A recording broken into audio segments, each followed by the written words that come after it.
Hey guys, Scott here, and today I want to talk about the new changes to the Macmillan maps, mostly focusing on the breakable walls because that's really the only functional gameplay difference on a lot of the maps. The aesthetics are cool. I don't really mind them one way or the other. Like I said, I've always cared about the gameplay. It could be a untextured, purple and black boxes everywhere, and I'd still play it if it was a well balanced map. So the aesthetics are nice, but I don't really care about that stuff. But let's focus on the breakable walls. As you guys probably know, I am not a fan of breakable walls. I made a video 2 weeks ago discussing how I think they're kind of flawed design, and how I think they should be improved. Basically, the whole argument there was breakable walls exist to make infinites or near infinites an actual thing again, with the justification of, but you can break the wall, so it's not that anymore.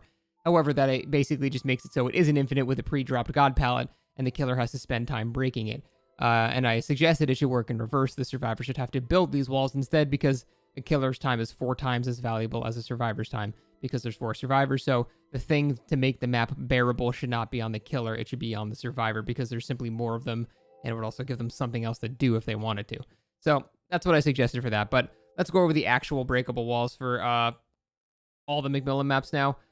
Coal Tower has, right in the beginning, a blocked wall in this structure now. It can have up to 2 blocked walls, I think, which is just simply going to make it harder to deal with for killer. A lot of the time, you'll have to break it, depending on which side the chase starts on. A lot of times, you'll have to break this wall. This one is not as terrible as a lot of other breakable walls, but this one is going to serve no purpose other than just making it harder for killer, or it's going to force more window vaults. Now, upstairs is the only other example of a new breakable wall on this map, and these breakable walls make absolutely no sense.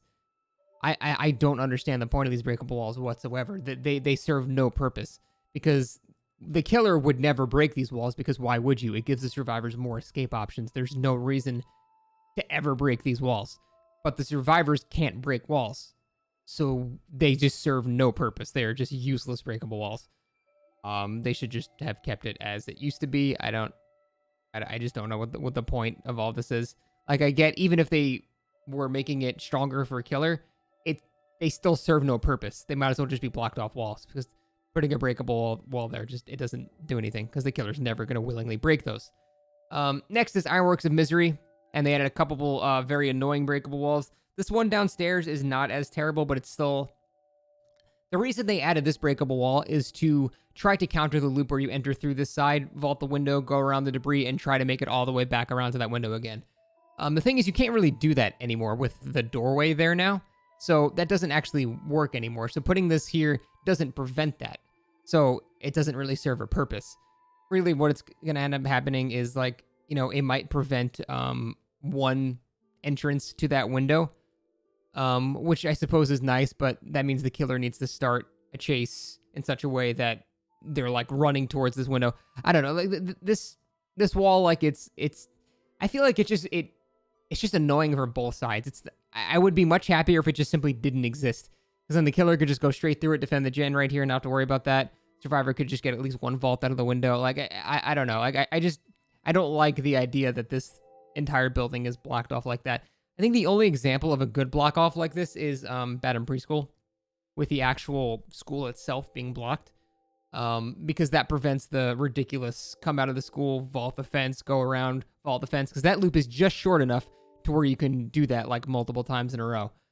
This, with the doorway now on the other side of that window, you can't really do that multiple times. So this wall doesn't really serve much of a purpose anymore. So it's mostly just annoying, but it's not like the worst thing ever. However, upstairs, I didn't get this on video because I learned about it afterwards, is the worst thing ever. That previously pretty unsafe window that, leads to the outside and then the stairways down. There's now a breakable wall there, so it is now legit a god window. So the upstairs is now extremely safe when that wall is up, and it's so far out of the way that the killer is never going to break that wall prior to the chase happening. So basically, that god window is always going to be up.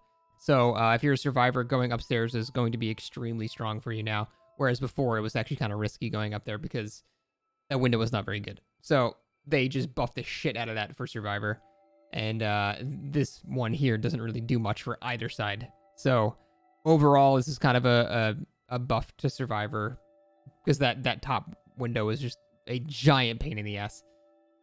So yeah, enjoy that. Next, we're going to be looking at Groaning Storehouse. and I can't believe they actually did it, but they recreated the gun window.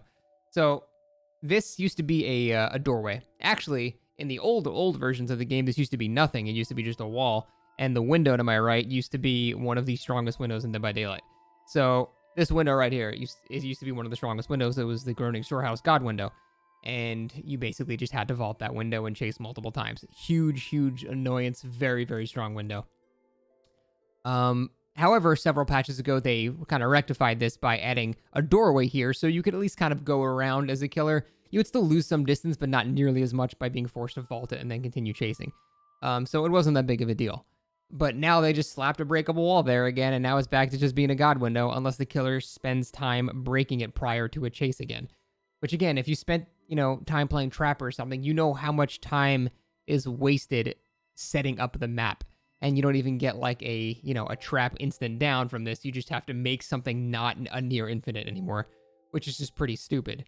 And another weird change is I only saw like one pallet in here now. So they nerfed the number of pallets in this structure, but gave the God window back, which is just going to be annoying for both sides now, because once that thing is gone, the survivors will have jack shit to work with.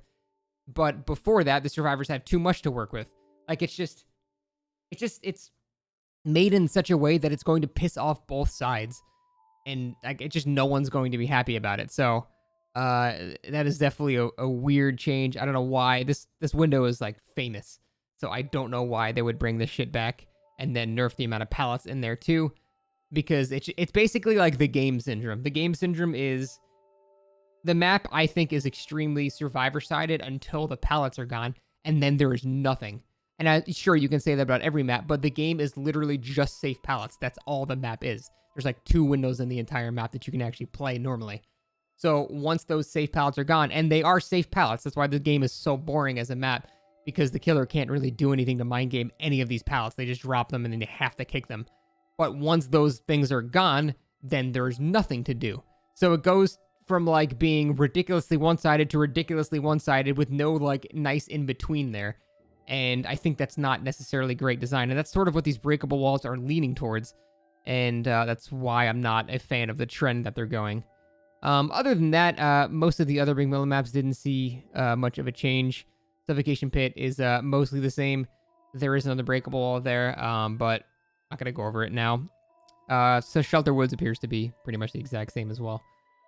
But to save myself from going through another rant video about breakable walls, because I already did that, I'm just going to say the Macmillan changes are not necessarily good. The aesthetics are nice. I think they look great, but it's not really an important factor to me.